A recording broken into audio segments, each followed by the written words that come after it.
Racikan Berita. Saya ingat dalam sebuah diskusi di kami, Koalisi Aksi Menyelamatkan Indonesia, Bang Said juga mengatakan periode pertama sejak 2016, Jokowi sudah mulai memecat para menteri-menteri yang punya integritas, seperti Ramli, Anies Baswedan, masuklah para pengusaha. Ya, disitulah kepentingan bisnis lebih dominan ketika mereka rapat ketimbang mikirin kepentingan rakyat. Mohon di elaborasi. Saya ulangi pernyataan saya bahwa memang negara sudah dikudeta oleh Jokowi bersama oligarki 2016. Itu faktanya. Saat itu bersamaan orang-orang aktivis yang memperjuangkan rakyat diberhentikan.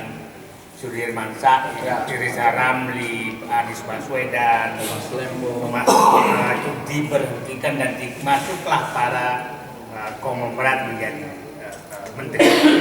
Nah, tadi asal publik tahu Pak Suripto ini umurnya 88 tahun. Masya Allah. Dan beliau turun karena negaranya Terancam.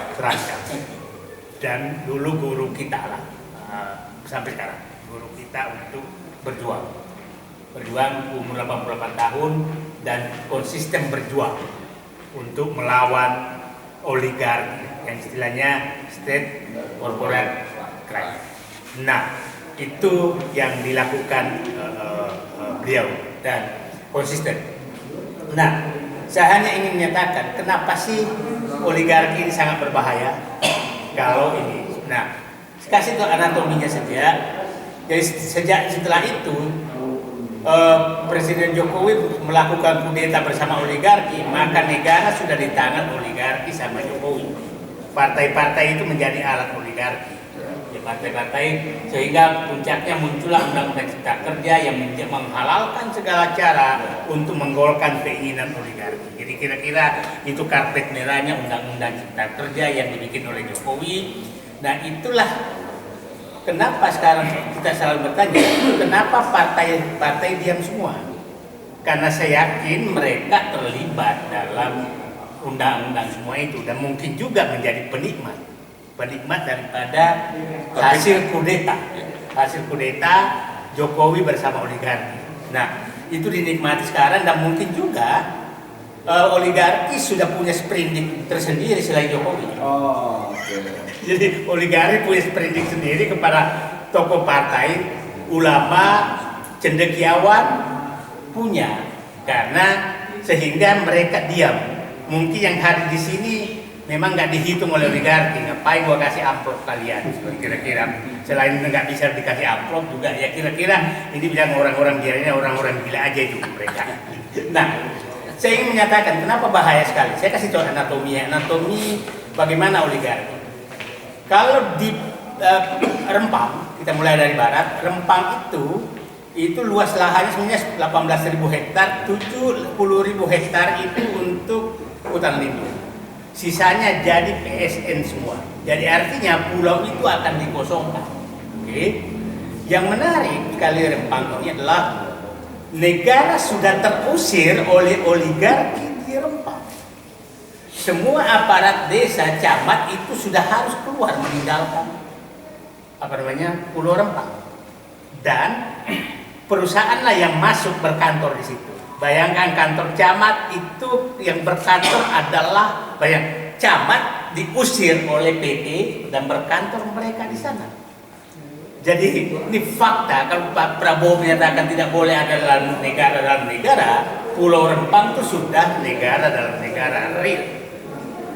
Ya itu ya. Nah, yang menariknya adalah bahwa betul-betul negara sudah terusir. Nah, itu Rempang. Bayangkan nanti kosong dan yang mau dibantu hanya Pak beri gelas tapi butuh 7.000. Nah, hutan lindungnya pun mau diturunkan statusnya, jadi kira-kira akan habis. PIK 2 berbeda.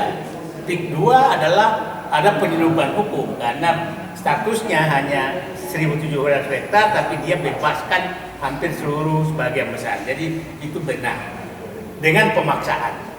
Nah, Waterfront Land Surabaya itu berbeda lagi kasusnya. Adalah mau membangun kota di reklamasi 1.140 hektar. Dan menariknya, reklamasi langsung ditunjuk perusahaan oleh Jokowi. Nah, di IKN berbeda lagi. Rakyat yang punya tanah puluhan tahun hanya dipakai hak pakai 10 tahun, sementara orang asing yang mau masuk dikasih HGU HGB 190 tahun.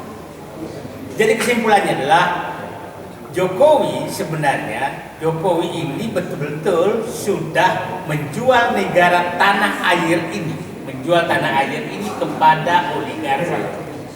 Nah, itu yang di perkotaan, yang di pedesaan lebih parah lagi. Ada grup yang menikmati jutaan hektar lahan.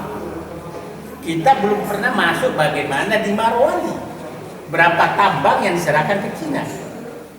Ya, almarhum Faisal Basri sudah membuka. Nah, kita belum datang ke Maluku Utara, kita belum datang ke Kalimantan boksit, kita belum datang ke perkebunan dan kelapa sawit di Kalimantan, di Sumatera, HTI semua itu oligarki semua yang menguasai. Jadi kita ini betul-betul sudah tanah kita sudah diserahkan oleh Jokowi kepada oligarki dan masih tanah dan tambang itu sudah diserahkan oleh oligarki dan saya setuju pernyataan Pak Adito bahwa ini tidak bisa dengan pendekatan hukum normal untuk menyelesaikannya. Ini sudah mohon maaf aja kalau nggak revolusi untuk menyelesaikan ini agak berat. Karena kalau Bapak pakai cara hukum, ya kita lah kemarin baru dapat masa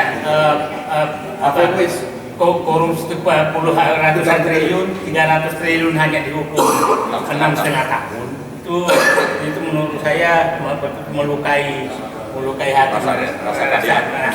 Inilah menurut saya bahwa memang istilah saya sudah kondisi darurat, Pak. Karena Jokowi sudah menyerahkan kedaulatan ini, mengkudeta kedaulatan ini bersama oligarki. Itu yang paling bahaya. Nah, sehingga menurut saya bukan kita ini kan bahwa dan kita tidak bisa berharap karena kelihatannya tokoh-tokoh dan partai politik dipegang juga sprindiknya oleh oligarki. Terima kasih.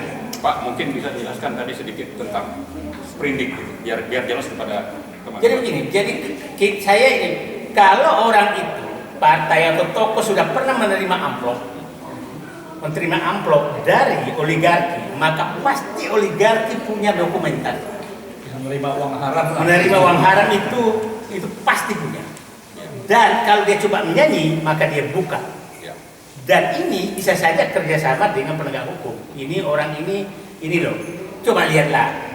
Ada menteri dulu datang ke Kiai, kelihatan amplopnya diserahkan kok. Betapa beraninya itu disuting loh. Ada ke kantor ormas keagamaan terbesar, kan kelihatan amplopnya diserahkan. Jadi maksudnya betapa mereka tuh sudah menjebak seluruh pihak, apalagi partai politik. Bagi partai politik. Jadi kira-kira menurut saya mereka sudah terpenjara oleh oligarki. Jadi kita tersandra.